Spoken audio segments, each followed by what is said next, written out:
예수님께서 승천하시고 이제 120명의 성도들이 마가의 다락방에 모여서 오직 성령 받기만을 위해서 하나님 아버지께서 약속하신 성령을 기다리며 기도합니다.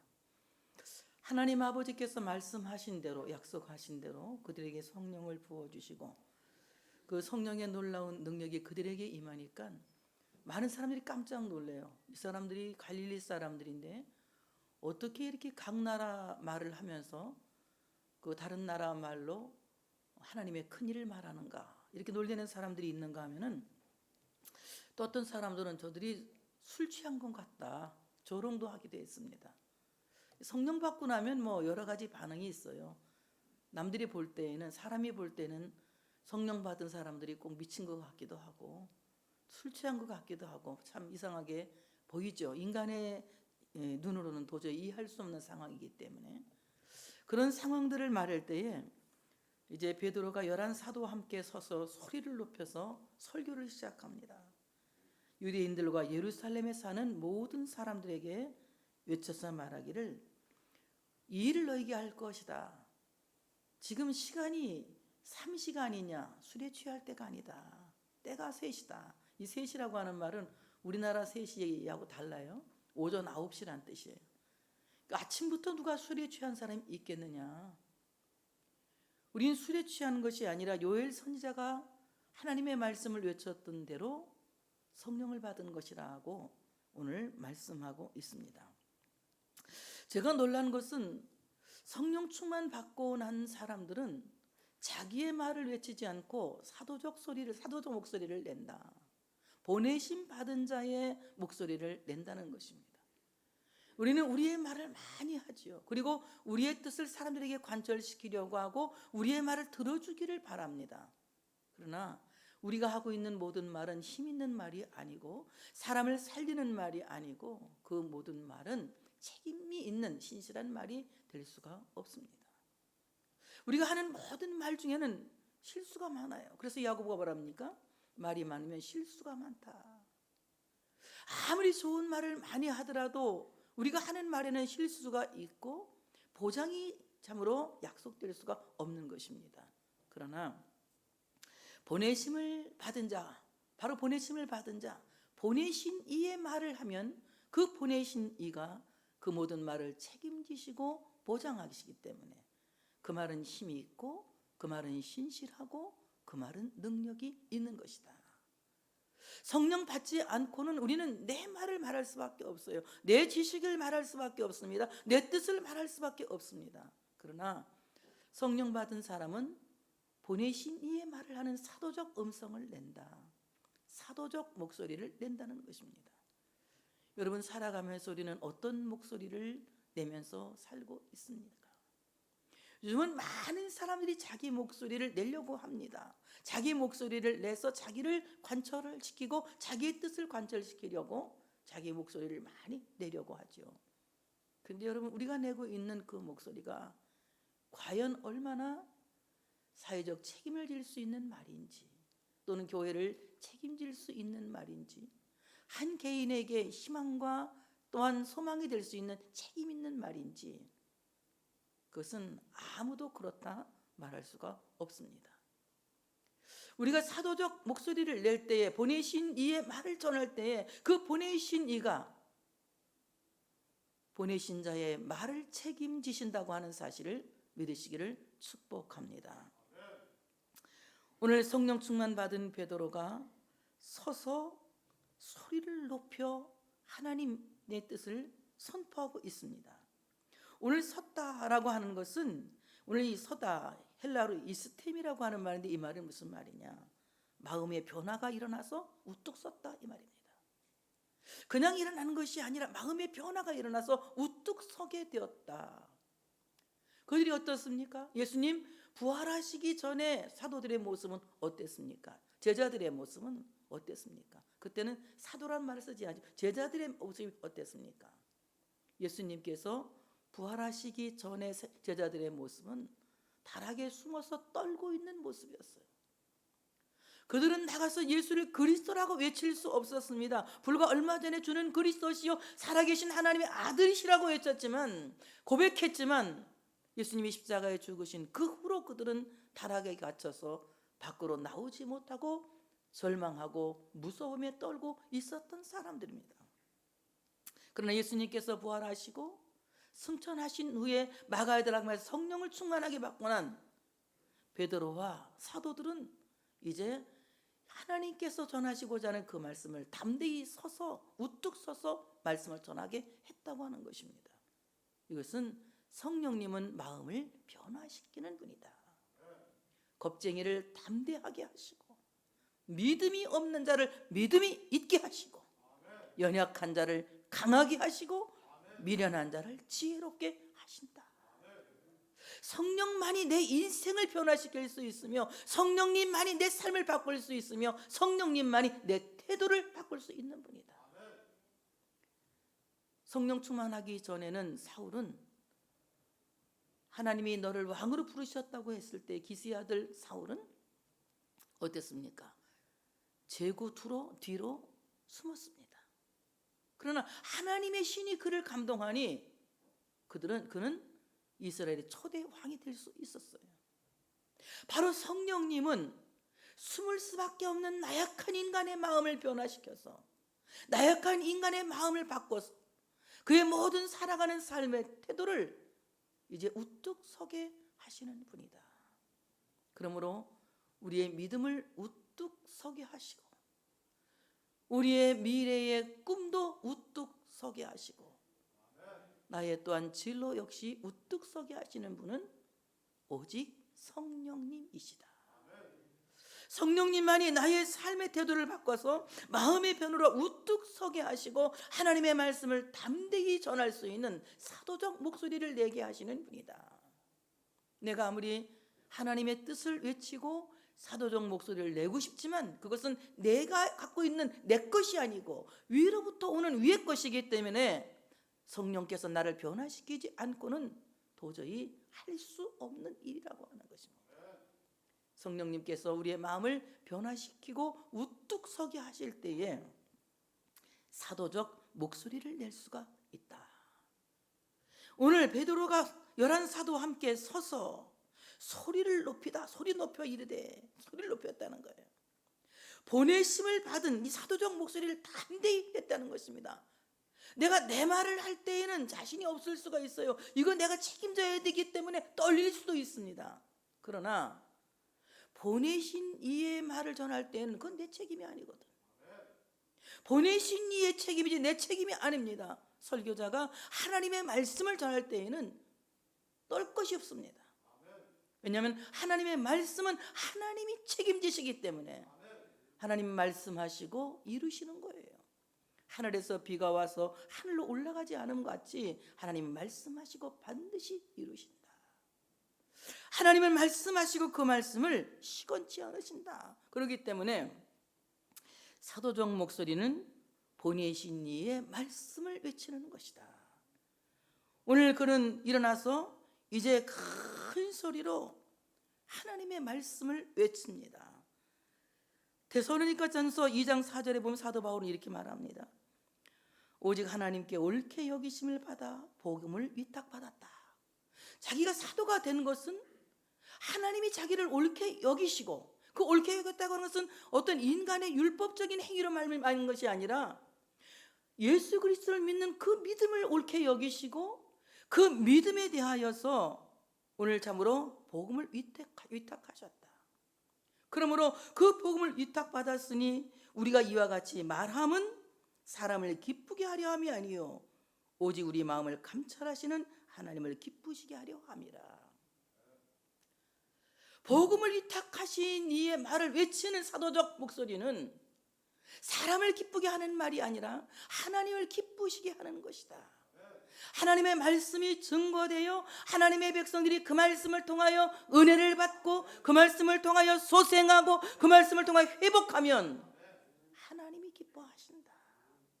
여러분, 말씀을 통하여 은혜 받으시기를 바랍니다. 말씀은 나의 지성만 움직이는 것이 아니에요. 세상의 모든 유명한 사람들의 말은 지성을 움직일 수 있지만 영혼은 움직일 수 없습니다. 그러나 하나님의 말씀은 우리의 지정의 모든 전인격적으로 우리를 움직이고 우리의 태도를 변화시킨다고 하는 사실을 믿으시기를 축복합니다. 그러므로 하나님의 말씀이 증거되는 곳에, 하나님의 말씀을 듣는 곳에 하나님의 영광을 받으신다. 또 데살로니가전서 2장 13절은 이렇게 말씀합니다. 이러므로 우리가 하나님께 끊임없이 감사함은 너희에게 우리에게 들은 바 하나님의 말씀을 받을 때에 사람의 말로 받지 아니하고 하나님의 말씀으로 받음이니 진실로 그러하도다. 이 말씀이 또한 너희 믿는 자 가운데서 역사하느니라. 사도적 목소리를 사람들이 들을 때에 사람의 말로 받지 않고 하나님의 말씀으로 받으니 그 하나님의 말씀으로 받은 그 말씀이 믿는 자 가운데서 역사한다. 하나님의 말씀이 우리 가운데서 역사하실 때에 내 인생의 변화가 일어나는 것이고 내 삶의 충격적인 변화가 일어나는 것입니다. 죽은 자가 일어나게 되는 것이고 눈먼 자가 보게 되는 것이고 절름발이가 똑바로 걷게 되는 것이고 가난한 자가 복을 받게 되는 기적의 역사가 일어난다고 하는 사실을 믿으시기를 축복합니다. 여러분, 하나님의 말씀이 내 안에서 역사하실 수 있도록 항상 여러분의 믿음의 채널을 열고 주의 음성을 들으시기를 바랍니다. 주의 말씀을 믿을 때에 그 말씀이 내 안에서 역사하시는 거예요. 그 말씀이 내 삶을 움직여가는 것이고 그 말씀이 내 삶을 변화시켜가는 것이고 그 말씀이 나의 태도를 바꿔가시는 거예요. 하나님의 말씀이 내 안에서 역사할 때에 우리는 내 생각과 전혀 다른 인생을 살아요. 하나님이 기뻐하시는 인생, 하나님이 복 주시는 인생, 하나님이 함께 하시는 이런 아름다운 인생을 살게 된다고 하는 사실을 믿으시기를 축복합니다. 오늘 베드로는 담대히 외칩니다. 내 말에 귀를 기울이라. 내 말에 귀를 기울이라. 이 말은 내 말에 귀를 기울이라. 이 말은 아코라고 하는 말입니다. 여긴 두 가지 뜻이 있어요. 아코라고 하는 이 헬라 말은 무슨 말이냐? 하나님이 인간의 고통하는 소리를 들으신다라는 뜻도 있어요. 하나님이 인간이 고통하는 소리를 들으신다. 여러분, 여러분의 마음의 고통의 소리를 하나님이 듣고 계시는 거예요. 내 삶의 고통의 소리를 하나님이 듣고 계시는 거예요. 여러분, 내가 하나님 앞에 고통의 소리를 드릴 때에 또한 하나님께서 내게 주시는 응답의 소리를 듣게 된다고 하는 사실을 믿으시기를 축복합니다. 인간이 하나님의 말씀을 듣는 것은 내 고통의 소리를 하나님 앞에 보내드릴 때에 하나님께서 그 나의 고통의 소리를 들으시고 거기에 대한 분명한 해답을 말씀을 통하여 허락하신다고 하는 사실을 믿으시기를 축복합니다. 그러므로 베드로는 담대하게 내 말에 귀를 기울이라. 사도적 목소리를 내면서 내 말에 귀를 기울이라. 때가 제3시니 너희 생각같이 이 사람들이 취한 것이 아니다. 너희들은 이 사람들이 취해서 지금 행설수설하고 있는 걸로 알고 있는데 취한 것이 아니다. 오전 9시에 누가 취하겠느냐? 취하는 자는 밤에 취하는 것이고 낮에 행하는 자는 단정히 행하는 거 아니겠느냐? 그러니 이들은 취한 것이 아니라 성령의 말하게 하심을 따라 말하고 있는 것이라고 말씀하면서 요엘 선지자를 통해서 하신 하나님의 말씀을 외치고 있습니다. 선지자 요엘을 통하여 말씀하신 대로 고통하는 인간에게 하나님은 성령을 부어주심으로 말미암아 분명한 해답을 허락하셨다. 인간의 고통을 풀어주는 해답은 아멘 크게 준비하시고 오직 성령이다. 오직 성령이다. 성령님이 오시면 위로하시는 거예요. 위로하시는 성령님은 고통하는 인생에게 오셔서 그 인생을 위로하시는 거예요. 성령님이 오시면 미련한 자에게 지혜를 주시고 성령님이 오시면 삶을 지혜롭게 살아갈 수 있도록 놀라운 모략을 허락해 주시는 것입니다. 그러므로 성령은 모략과 재능의 신이요, 바로 성령님은 나의 말할 수 없는 탄식을 위로하시고 감싸주시는 위로하시는 영이다. 고통하는 인생에게 가장 멋진 해답은 오직 성령의 은혜다. 그러므로 여러분, 이 땅에 살면서 힘들고 어려운 삶을 혼자 견디려고 애쓰지 마시고 성령님의 도우심을 간절히 기도하시기를 바랍니다. 성령님이 오셔서 나를 위로하시고, 성령님이 오셔서 나를 싸매 주시고, 성령님이 오셔서 깨닫게 하여 주시고, 성령님이 오셔서 가르쳐 주시고, 성령님이 오셔서 나에게 바른 길을 제시하시고 해답을 주시기를 원합니다. 여러분, 기도 중에 하나님이 제일 기뻐하는 기도가 어떤 기도인 줄 아세요? 가장 기본적인 것은 하나님, 나는 죄인입니다, 이 기도예요. 하나님, 나는 죄인입니다. 이 기도를 가장 기뻐하세요. 나는 죄인, 나를 용서해 주시옵소서, 이 기도를 기뻐하십니다. 그 다음에 내가 하나님 앞에 구하는 기도, 가장 제일 기뻐하시는 기도는 나에게 성령을 부어 주시옵소서. 성령을 부어달라는 이 기도를 하나님이 가장 기뻐하세요. 성령 받는 것은 어려운 것이 아닙니다. 내가 마음을 열어 성령님을 환영하고 성령님을 기다리고 성령님을 기대하는 그런 간절한 갈망이 있을 때에 성령님은 지체 없이 우리에게 임재하시는 거예요. 그러므로 죄가 있는 곳에 은혜가 더한다는 말은, 하나님, 나는 죄인입니다, 나에게 성령을 부어주시옵소서. 이 기도가 이렇게 세팅이 되면 이 기도가 가장 멋있는 기도예요. 다 같이, 주님, 나는 죄인입니다, 나에게 성령을 부어주시옵소서. 어떻게 세팅하라? 기도를, 주님, 나는 죄인입니다, 나에게 성령을 부어주시옵소서. 이렇게 기도가 세팅이 딱 되면요, 멋진 기도가 이루어지는 거예요. 뭐 병 고쳐주세요, 돈 벌게, 이런 기도 안 해도 돼요. 성령님이 오시면 모든 것에 하나님이 지혜롭게 하시고 명철하게 하시기 때문에 형통하게 되어진다고 하는 사실을 믿으시기를 축복합니다. 오늘 베드로가 말합니다. 하나님이 말씀하시기를. 이건 뭐 하나님이 누가 말씀하시기를? 하나님이 말씀하시기를. 사람이 말하는 것에 대한 것은 신빙성이 그렇게 많지 않아요. 그래도 또 사람 중에도 신용이 있는 사람들이 있죠. 거의 7, 80%는 신용을 지키는 사람들이 많습니다. 그렇지만 인간은 그 어떤 사람도 100% 완벽한 사람은 없다는 거예요. 다 지켰다가 99가지 약속을 지켰다 한 가지만 안 지켜도 약속 안 지키는 사람으로 낙인이 찍히는 것입니다.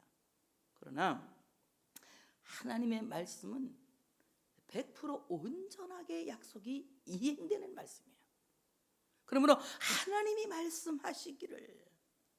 성경 66권은 힘 있는 책이 아니라 힘 있는 하나님의 말씀이다. 성경은 힘 있는 책이 아니라 힘 있는 하나님의 말씀이다. 이 성경에 기록된 하나님의 말씀은 우리 인생을 바꾸는 힘 있는 말씀입니다. 하나님의 말씀이기 때문에 하나님이 말씀하시기를, 하나님이 말씀하시기를, 하나님이 말씀하시기를, 말세에 내가 내 영을 모든 육체에 부어주리니. 말세라고 하는 말은 죄악으로 말미암아 칠흑같이 어두운 밤을 가리켜서 하는 말씀입니다. 오늘 사도들이 성령 받은 제3시 오전 9시와는 대조를 이루는 시간이에요. 우리가 성령 받으면 9시 인생을 살지만 성령 받기 전에는 캄캄한 칠흑 같은 밤의 인생을 살 수밖에 없습니다. 우리가 어두운 밤의 인생을 살지 않고 아침 인생을 살기를 원한다면 성령 충만 받을 수 있는 우리 모두가 되어져야 할 줄로 믿습니다. 성령 충만 받은 사람의 인생은 아침 인생이에요. 성령이 없는 사람의 인생은 어두운 밤의 인생이에요. 그는 죄에 쌓여서 죽을 수밖에 없고, 죄에 쌓여서 멸망할 수밖에 없고, 죄로 인하여 결국은 타락할 수밖에 없습니다. 그러나 성령님과 시작하는 아침 인생은 성령님의 조명으로 말미암아 내 마음대로 사는 것이 아니라 주의 뜻대로 주의 인도하심 따라 살아가는 이런 복 있는 삶을 살아가게 된다고 하는 사실을 믿으시기를 축복합니다. 성령 충만하여 여러분의 인생이 아침 인생이 되시기를 축복합니다. 어두운 밤의 인생이 아니라, 절망의 인생이 아니라, 불행의 인생이 아니라 성령님과 함께 시작하는 정말 희망이 있는 인생, 소망이 있는 인생, 행복한 인생, 그리고 성령님이 이끄시고 성령님이 지혜를 주셔서 형통한 인생을 살아갈 수 있는 우리 모두가 되어져야 할 줄로 믿습니다. 성령이 우리 인생을 조명할 때에 우리의 삶이 행복하고 복 있는 삶이 되어지는 것입니다. 그러므로 성령님께서 내 삶에 개입하실 때에 우리의 인생은 결국 아침이 되는 것이다. 성령님이 내 안에 계시기 전에는 항상 우리의 꿈은 어디에 있습니까? 돈에 있고 세상에 있습니다. 돈이 나에게 행복을 주는 줄 착각하고 있죠. 세상이 나를 만족하게 할 줄 알고 착각하고 있죠. 얼마나 허무한 인생을 삽니까? 아까 찬양을 불렀듯이 얼마나 허무한 인생을 삽니까? 그러나 성령이 내 안에 오실 때에 결국 인생을 새로 시작하는 아침 인생을 살게 되는 것이다. 저는 어릴 때 좀 신경이 좀 예민했었어요. 지금 보면 안 예민한 것 같죠? 여러분이 볼 때 나 굉장히 소탈한 것 같지 않아? 아무도 그 대답을 안 하는 것 같으네. 저 굉장히 예민했어요. 어릴 때. 또 막 그냥 좀 예민해가지고 막 자살도 하고 싶고 막 그랬었어요. 그래서 은혜를 받고 나니까 자살하고 싶은 마음이 지금까지 한 번도 안 들어간 거 보니까 은혜를 확실히 받긴 받았어요. 은혜 받고 난 뒤에 내 인생이 완전히 달라진 거예요. 완전히 내가 새 사람이 된 거예요. 얼마나 내 인생에 대하여 기대가 컸는지, 우리 집에서도 저에 대한 기대가 커가지고 내 성령 받았다니까 우리 어머니가 막 떡 해주고 별거 다 해줬어요. 왜냐하면 성령 받으면 내가 뭐 엄청 크게 되는 줄 알고 굉장히 기대를 했는데, 우리 어머니가 생각할 때는 내가 돈 버는 줄 알았던 것 같아. 근데 막 뭘 해주는데 돈은 안 벌어오고 맨날 기도만 하러 다니니까 나중에 해주다가 말더라고요. 그런데 정말 달라진 거는 떡 해주고 뭐 이런 게 문제가 아니라 내 인생이 바꿔진 거예요. 정말 내 안에서 알 수 없는 기쁜 마음이 있는 거예요. 성령이 주시는 희락이 내 안에 있는 거예요. 세상에 그렇게 기쁜 일이 있는 것은 없어요. 성령 받고 난 뒤에 우리는 그 많은 재산이 다 날아갔어요. 엄청 많은 재산이 다 날아갔습니다. 그렇게 다 날아가고 세상 사람으로 볼 때는 뭐 좋은 것이 별로 없습니다. 그럼에도 불구하고 내 안에는 기쁨이 있어요. 바로 성령님께서 주시는 그 희락이죠. 성령님이 주시는 그 희락으로 말미암아 날마다 내 삶을 하나님의 능력으로 이겨나가는 거예요. 지금도 마찬가지죠. 지금도 내가 인간적으로 볼 때 그렇게 뭐 대단한 행복이 있는 것은 아니에요. 그렇지만 내가 절대 불행하다고 말하지는 않습니다. 왜 불행하다고 말하지 않느냐? 내 안에 성령님이 계시니까. 나는 아침 인생이니까 항상 내 인생을 기대하는 거예요. 하나님 나를 이렇게 두진 않으실 거예요. 하나님 분명히 나를 어떻게 하실 거예요. 하나님 분명히 이렇게 도와주실 거예요. 라는 기대를 갖고 있는 거예요. 그런 성령님이 없는 사람 어떻습니까? 삶이 추락할 때에 자기 영혼도 추락해서 하나님을 버리고 말죠. 성령님이 계시는 사람은 절대로 추락하는 것 같지만 다시 사는 거예요. 넘어지는 자 같으나 일어나는 자가 돼요. 죽은 자 같으나 살아나는 자가 되는 거예요. 여러분 모두가 성령님과 함께 아침 인생을 시작할 수 있는 여러분 되시기를 축복합니다. 그만합시다. 나는 나에게 기대한다. 왜 나에게 기대하느냐? 갖고 있는 것이 대단한 것이 있기 때문에 기대하는 것이 아니라 성령님이 나를 분명히 이끄실 것이다. 성령님이 나를 분명히 인도하실 것이다 라고 하는 기대가 있기 때문에 아침 인생을 사는 거예요. 그러니 성령님 없는 사람은 얼마나 삶이 꼬이고 힘이 들겠습니까? 보이는 것이 전부잖아요. 보이는 것 때문에 가슴을 치고, 보이는 것 때문에 낙심하고, 보이는 것 때문에 스스로 자기 인생을 내던지는 불행한 삶을 살게 되는 거예요. 그러나 성령님이 함께하는 사람은 보이지 않는 하나님의 약속을 기다리기 때문에 홍해 바다 안에도 길이 있는 것을 믿는 것입니다. 세상의 모든 것이 다 없어도 하나님이 하늘에 창을 내시고 부어주실 것을 믿는 것입니다. 그러므로 예수 그리스도와 함께 성령님과 함께 여러분의 인생이 아침 인생이 되어지시기를 축복합니다. 말세는 어떤 때냐? 디모데후서 3장 1절부터 5절에 보니까 말세에 고통하는 때가 이른다. 말세에 고통하는 때가 이른다. 이 고통이라고 하는 말은 칼레포이라고 하는 말이 헬라 말로 칼레포이. 이 말은 무슨 말이냐? 위협한다라는 뜻입니다. 성경에 2번밖에 없는 얘기예요. 언제 또 위협한다? 이 칼레포이를 언제 쓰면 거라사인 지방에 귀신 들린 자가 쇠사슬로 묶어도 감당이 안 되고 별일 다 해도 이 제어가 되지 않는 사람이에요. 아주 너무너무 싸놨기 때문에 거라사인 지방에 귀신 들린 사람에게 오늘 이 칼레포이라고 하는 위협적인 인물이라고 그 말을 쓰고 있습니다.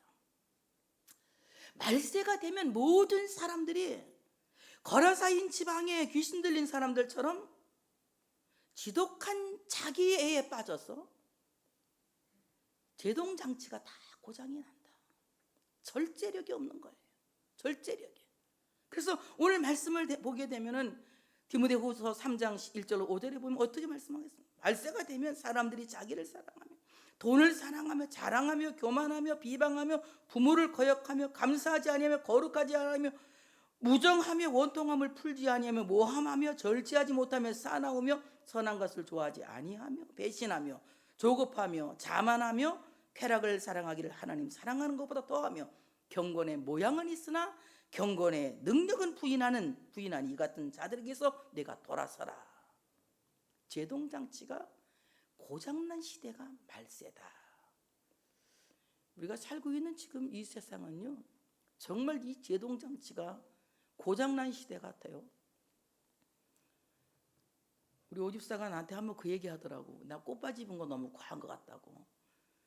그때는 우리 지금 애들 보면은 맨날 꽃바지 입어야 될 것 같은데 나는 왜 그때 꽃바지 입고 내가 종아리를 맞았는지 모르겠다고 그래요. 그때는 그 꽃바지가 제어장치였어요.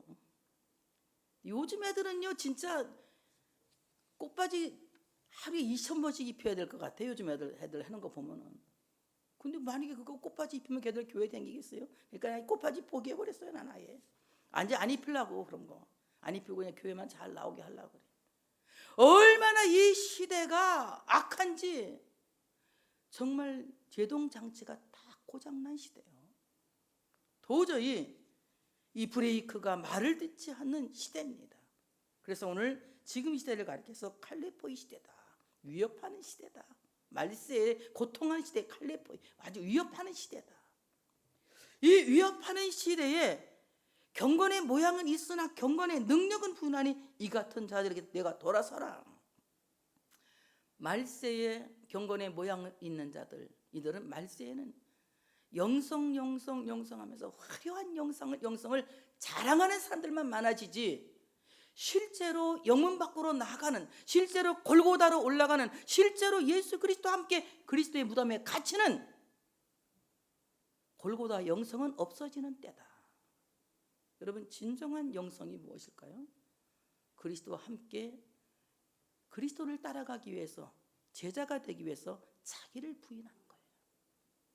자기를 버리는 삶이 진정한 영성이다. 예수를 따라가는 제자의 삶, 예수를 따라가는 이런 아름다운 삶을 사는 것이 진정한 영성이라는 것이다. 그래서 그리스도와 함께 죽고 그리스도와 함께 사는 것이 진짜 영성이다. 그리스도 안에, 그리스도의 십자가의 죽으심 안에, 그리스도의 그 부활하심 안에 깊이 뿌리를 내리는 것이 진정한 기독교 영성이다. 이걸 떠나면 아무리 화려한 영성을 한다 할지라도 그것은 영성일 수가 없는 것이다. 진정한 영성은 오직 예수다. 오직 예수의 영성은 없어지고 아주 화려한 영성만 빛을 나는 세대입니다. 모든 곳에 가보면 영성 하는데 이것은 사람이 상상할 수 없는 일들이 벌어지죠. 오직 하나님의 말씀 안에서 말씀이신 예수 그리스도를 경험하는 이것이야말로 진정한 영성이라는 것이에요. 이제 오늘 베드로는 크게 외칩니다. 하나님께서 너희에게 요엘 선지자에게 말씀하셨던 그대로 성령을 모든 육체에게 부어주리라. 모든 육체에게 성령을 부어주리라. 오늘 이 부으신다, 이 말은 마지막 계절에 내리는 이른비와 같은 가을비다. 가을비. 오늘 이 이른비, 가을비는 씨앗을 싹트게 하는 이제 비인데요, 팔레스틴에는 이 가을비가 많이 온다고 하네요. 나는 뭐 팔레스틴 안 가봐가지고 책만 보고 얘기하는 거예요. 가을비가 많이 오네. 막 그냥 막 천둥 번개를 동반한 큰 비가 내려서 싹을 틔우게 하고, 이 싹을 틔운 생명들이 겨울을 견디고 봄을 맞게 되는 거예요. 그래서 이제 튼튼하게 되면 뭐 봄이 되면은 뭐 늦은 뒤는 그 별로 많이 안 온대요. 조금밖에. 건기가 많고, 그럼 조금 오면 그것이 곡식을 살찌게 해서 이렇게 열매를 맺게 한다고 그러더라고. 내가 그냥 읽어보니까, 책을 보니까 그렇게 나와 있어요. 저는 이 말씀을 생각하면서, 야, 하나님께서 우리에게 성령을 부어주시는 것은 가을비와 같은 것이다. 천둥 번개를 동반한 큰 비가 온다는 것이다. 이 말은 하나님이 우리에게 성령을 부어주신다고 하는 것은 마치 큰 소낙비를 쏟아붓는 것처럼, 하나님께서 성령을 우리에게 쏟아 부으시는 것이다. 성령의 쏟아 부으심이 여러분에게 있어 주시기를 축복합니다. 성령을 쏟아 부어주시는 거예요. 그래서 팔레스틴의 가을비가 천둥 번개를 동반한 큰 비라면, 오늘 모든 육체에게 성령을 부어주시는 성령의 부으심은 마치 큰 장맛비와 같은 성령의 장대비를 우리에게 부어주시는 것이다. 그래서 우리 안에서 복음을 싹 틔우고, 그 복음의 싹을 틔운 것으로 말미암아 삶의 겨울을 견뎌내는 거예요. 복음이 우리를 삶을 살게 하는 거예요. 복음이 우리로 하여금 환난을 이기게 하는 것이고, 복음이 우리를 살아나게 하는 것이다. 복음이 없이는 살아낼 수가 없는 거예요. 복음이 있을 때 우리가 인생을 살아낼 수가 있는 것이고, 복음이 있을 때에 이 환난 시대를 살아낼 수가 있는 것이다. 여러분, 오직 말씀 그리스도의 복음으로 세상을 살아내는 크리스찬이 되시기를 축복합니다. 성령을 우리에게 부어주시는 것은 우리 안에 복음을 싹 틔우는 것이다. 그래서 그 복음에 싹 틔운 것이 생명을 크게 이제 만들고 겨울을 견뎌내는 것이다. 요즘 우리 밭에 농장에도 제가 뭐 어제도 많이 이것저것 막 심었어요. 막 심고 이제 물을 줍니다. 왜 물을 주느냐? 죽지 말고 살으라고. 그럼 어느 정도 걔네들이 뿌리를 딱 잡고 막 몸살을 앓다가 힘을 내서 딱 보면 얘가 살지 죽을지 내가 알거든. 그러면 딱 살면 내비둬 그러면 지가 알아서 이제 막 가뭄은 가문 대로, 비 오면 비 오는 대로 견뎌내면서 걔가 살아내고 꽃도 피고 열매도 달리고 그렇게 되는 거거든요. 우리도 마찬가지예요.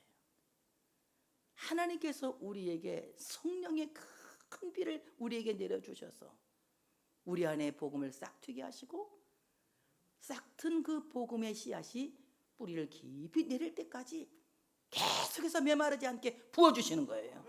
그래서 성령 충만하게 부어주셔서 우리 안에 싹튼 그 복음의 싹이 세상을 살아내는 것입니다. 여러분, 이렇게 복음으로 세상을 살아낼 수 있는 여러분 되시기를 축복합니다. 병들 때에도 복음으로 살아내고, 가난하게 될 때에도 복음으로 살아내고, 환난이 있을 때에도 복음으로 살아내고, 어떤 시련이 있을 때에도 복음으로 살아내고, 어떠한 삶도 기쁨도 즐거움도 또 어떤 불행도 복음으로 살아내는 우리가 되어져야 된다는 거예요. 그것은 성령 충만하지 않고는 도저히 할 수 없는 것입니다. 바로 이 가을비와 같은 성령을 모든 육체에게 부어주신다. 모든 육체, 아담 이후로 타락한 모든 인간, 그래서 기형적인 사람이 되어서 하나님과 교제할 수 있는 사람이었는데 하나님과 교제할 수 없는 사람이 되었어요. 성령을 부어주시면 다시 하나님과의 교제를 회복하게 하는 것이다. 그래서 하나님과 교제할 수 있는 사람으로 영성적 존재로 거듭나게 하시는 것이 바로 삼위의 하나님 중에 성령님이 하시는 일이라고 하는 사실을 믿으시기를 축복합니다. 성령님께서 우리를 거듭나게 해서 하나님과의 교제를 회복시키는 것이다. 자, 성령님은 우리 모두에게 부어주신데 먼저 너희 자녀들은 예언할 것이요. 가장 듣기 듣던 중에 반가운 소리죠. 다 같이 자녀들은 예언할 것이요. 너희 자녀들은 예언할 것이요. 하나님의 권능에 붙잡혀서 성가를 부른다 이런 뜻이거든. 너희 자녀들은 예언할 것이요. 하나님의 권능에 붙잡혀서 하나님의 능력에 붙들려서 하나님을 노래하게 되는 자가 될 것이다. 여러분, 우리 자녀들이 신앙을 상속할 수 있도록, 믿음을 승계받을 수 있도록 신앙의 후사가 되기를 기도하는 여러분 되시기를 축복합니다. 성령은 부모가 부어주는 것이 아니라 하나님이 부어주시는 거예요. 그럼 어떻게 합니까? 기도해주고 자꾸 권고해야죠. 성령 받기를 기도해라. 성령 받기를 기도하라. 정말 성령 충만 받을 때에 가정신앙 공동체의 상속자가 되고, 교회를 상속하는 교회 공동체의 상속자가 되고, 더 나아가서는 하나님 아버지의 나라에서 하나님의 나라를 상속받는 영원한 나라의 유업을 이어받는 상속자가 되어진다고 하는 사실을 믿으시기를 축복합니다. 성령 충만하지 아니하고는 하나님의 사람이 될 수가 없습니다. 너희 속에 그리스도의 영이 없으면 너는 그리스도의 사람이 아니라고 말씀해요. 성령 충만한 사람이 되어질 때에 하나님과 함께하는 임마누엘의 삶을 살게 되는 것이며, 성령 충만한 사람이 되어질 때에 결국 하나님의 나라의 백성이 되어지는 것이다. 우리 하나님은 너희 자녀들은 예언할 것이요. 저는 이 말씀을 보면서 희망을 얻었어요. 야, 우리 애들이 이제 하나님의 권능에 붙잡혀서 하나님을 찬양하게 된다. 아멘. 할렐루야. 지금 속으로 아이고 뭐 언제 그렇게 될까요? 이러지 말고 그냥 말씀 믿고 아멘에 그냥 말씀 믿고, 너희 자녀들은 예언할 것이요. 하나님의 권능에 붙잡혀서 찬송하게 될 것이다. 하나님의 큰 일을 말하게 될 것이다. 너희 자녀들은 예언할 것이요. 너희 젊은이들은 환상을 보고 영의 세계를 보는 영의 눈이 열린다. 우리 청년들, 젊은이들 성령 충만 받아서 영적인 눈이 활짝 열려지시기를 축복합니다. 전도서 12장 1절부터 2절의 말씀을 소개하겠습니다. 너는 청년의 때에 너희의 창조주를 기억하라. 곧 곤고한 날이 이르기 전에, 나는 아무나기 없다고 할 해가 가깝기 전에, 해와 빛과 달과 별들이 어둡기 전에, 비 뒤에 구름이 다시 일어나기 전에 그리하라. 나이 많이 먹기 전에, 청년의 때, 청년은 아주 이제 19살부터 30 몇 살까지가 청년이에요. 이 청년들은 정말 하나님의 세계를 볼 수 있는 영의 눈이 열리기를 기도하라. 창조주 하나님을 기억하는 자가 되라. 청년의 때 힘이 있을 때 아닙니까? 그러나 또 11장 9절에는 멋대로 살지만 네 인생은 네가 책임지라는 말씀도 있어요. 청년이여, 네 어린 때를 즐거워하며 네 청년의 날들을 마음에 기뻐하여 마음에 원하는 길들과 내 눈이 보는 대로 행하라. 이 말씀 볼 때 되게 기분이 나빴어요. 나는 애들 보고 마음대로 살아가는 것 같아서. 그러나가 중요해. 그러나 단서가 붙어요. 그러나 하나님이 이 모든 일로 말미암아 너를 심판하실 줄 알라. 청년 때는 인생의 황금기를 준비하는 준비 기간이에요. 집도 터를 잘 닦은 곳에 집을 세우면 그 집이 안전하듯이, 청년의 때 인생 황금기를 준비하면 실패 없는 인생을 산다. 그것이 청년 때의 창조주를 기억하는 거예요. 바로 성령님께서 우리 가운데 임하실 때 우리 청년들 영의 세계를 보는 영의 눈이 열릴 줄로 믿습니다. 하나님의 세계를 보는 영의 눈이 열려서 하나님께서 과연 계시구나, 맞다, 하나님이 과연 계시구나, 아멘, 이렇게 성령 충만 받는 우리 청년들이 되어지시기를 축복합니다. 하나님은 우리 자녀들에게도 성령 주시길 원하고 청년들에게도 성령 주시길 원합니다. 마지막으로 너희 늙은이들은 꿈을 꾸리라. 참 희한하죠. 성령님은 노인들에게 비전을 제시하십니다. 비전을 주시는, 노인들에게 비전을 주시는 거예요. 사람들은 노인들은 아무것도 못한다고 생각하고 노인들은 무능하게 취급하지만 성령님의 관심은 노인들에게 있는 거예요. 얼마나 그냥 정말 이 노인들에게, 자, 꿈꾸는 노인들은 삶의 스토리가 있다. 인생을 살아온 삶의 스토리는 앞으로 살아오는 미래 세대에게 큰 경륜이 되는 것이다. 그 경륜으로 교훈하고 깨우치고 가르쳐주면 노인들은 젊은이들에게 인생 롤 모델이 되는 것이다. 그러므로 성령님은 늙었다고 절대 무시하지 않아요. 성령님은 늙어도 그 빛을 청청하게 하시기 위하여서 꿈을 주신다고 하는 사실을 믿으시기를 축복합니다. 성경을 보면은 꿈꾸는 노인들의 얘기가 얼마나 많은지 몰라요. 아담은 75세에 하나님의 부르심을 받습니다. 그리고 하나님이 그에게 아들을 주겠다고 약속을 하세요. 그는 아들을 낳는다는 꿈을 갖고 몇 년을 삽니까? 75세에 부름받아서 25년 동안 아들을 주나 그 약속을 꿈을 갖고 25년 동안 꿈을 키웁니다. 모든 것이 다 끊어진 상황에서도 하나님의 주신 꿈을 포기하지 않아요. 버리지 않습니다. 결국 그가 100세의 이삭이라고 하는 아들을 얻습니다. 그러니 다 따라합시다. 인생은, 그냥 우리는 믿음으로 말해, 인생은 75세부터다. 장로님들 똑바로 하시오. 인생은 몇 살부터다? 네, 그러니까 기죽지 말아요. 나이 먹었다고 요즘 기가 죽어가지고 뭐 이상한 얘기들 하시는데 기죽지 마세요. 인생은 몇 살부터? 75세부터. 아브라함도 몇 살에 시작했다고요? 75세. 그래, 우리 50세에 시작하는 반칙 인생 살지 말고 75세에 멋지게 하나님의 꿈을 펼쳐보는 믿음의 사람이 돼, 믿음의 조상이 되자. 그 늙은이들은 믿음의 조상이 되기 위해서 75세에 꿈을 가져야 된다. 또 모세는 80세에 하나님이 준 꿈을 갖고 자기 백성들과 함께 홍해를 건너서 이제 하나님이 약속하신 약속의 땅, 젖과 꿀이 흐르는 땅을 향해서 나갑니다. 80세의 노인이 자기 백성들을 이끌고 그 꿈을 이루기 위해서 가나안 땅을 향해 나갈 때에 하나님이 어떻게 하십니까? 홍해를 육지처럼 건너게 하는 기적을 주시지 않습니까? 여러분, 꿈을 가질 수 없는 노인이 꿈을 가지면 그 꿈은 하나님이 책임지시기 위해서 기적의 길을 만드신다. 노인들도 꿈을 절대로 포기해서는 안 돼요. 갈렙은 85세에 여호수아가 준 분깃을 만족해하지 않고 내가 40년 전이나 지금이나 여전히 건강하니 이 산지를 내게 주소서. 헤브론 산지를 구하지 않습니까? 여러분, 늙어도 꿈을 가질 때에 하나님이 그 인생을 빛나게 하시는 거예요.